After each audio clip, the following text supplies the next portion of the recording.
Kalau ngomongin tentang semangat belajar, sebenarnya kalau dalam bahasa psikologi kita tuh lagi ngomongin tentang konsep motivasi. Jadi di video ini gue bakal ngebahas tentang gimana sih caranya biar lo bisa semangat atau termotivasi untuk belajar. Sebelumnya, gue mau jelasin dulu sebuah teori. Jadi menurut salah satu filsuf yang teorinya udah cukup tua, motivasi tindakan saat kita hidup itu sebenarnya cuma ada dua. Nah, dua motivasi ini adalah motivasi yang mendasari semua tindakan kita. Ya, semua perilaku kita. Mulai dari tingkah laku yang simple, kayak misalnya ngegerakin tangan doang, makan, dan minum, sampai ke perilaku kompleks, kayak misalnya belajar atau bekerja. Terus, dua jenis motivasinya apa aja sih? Nah, motivasi yang pertama adalah kita melakukan sesuatu untuk menghindari penderitaan. Sedangkan jenis motivasi yang kedua adalah kita melakukan sesuatu untuk mendapatkan kebahagiaan. Kita tuh melakukan sesuatu cuman karena dua alasan tersebut berdasarkan teori tersebut. Nah, contoh hal yang dilakukan untuk menghindari penderitaan bagi gue adalah misalnya nih, buang air besar, buang sampah, beli telur ke warung. Ya, ini malesnya minta ampun sih. Terus minum obat, ngangkat jemuran, antar jemput adik, dan lain-lain sebagainya gitu.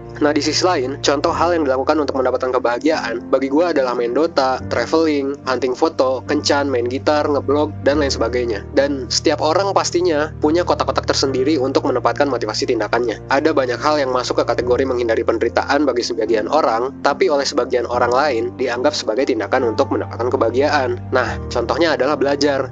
Ada orang yang belajar untuk menghindari penderitaan, dan ada juga orang yang belajar untuk mendapatkan kebahagiaan. Ada orang yang belajar karena rasa ingin tahu tentang dunia. Ada juga orang yang belajar karena passion akan suatu ilmu tersebut. Dan ada juga yang belajar karena ingin having fun, ya karena menurut mereka belajar itu menyenangkan. Tapi ada juga yang belajar karena terpaksa, karena disuruh orang tua, karena obsesi akan PTN tertentu, atau karena membutuhkan pengakuan orang lain. Tapi yang lo harus tahu adalah ada rumus tentang motivasi yang berlaku untuk semua orang.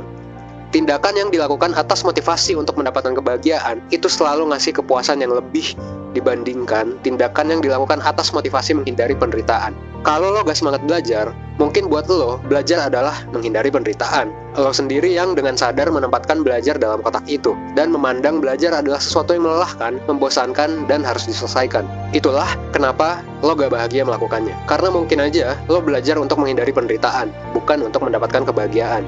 Ini juga lah yang membedakan motivasi menghindari penderitaan dan mendapatkan kebahagiaan. Kalau lo belajar untuk menghindari penderitaan, ya lo menganggap bahwa lo harus belajar. Sedangkan kalau lo belajar untuk mendapatkan kebahagiaan, ya lo belajar karena lo mau belajar gitu, bukan karena harus. Dan perbedaan simpel ini antara mau dan harus tentu ngaruh banget. Akan lebih keren ketika lo belajar karena emang lo mau daripada lo harus. Karena lo gak kepaksa untuk belajar, karena itu kemauan dari diri lo sendiri. Mungkin ini alasan yang bikin lo jadi gak ikhlas, dan lo pun akhirnya capek, lalu belajar lo jadi gak efektif.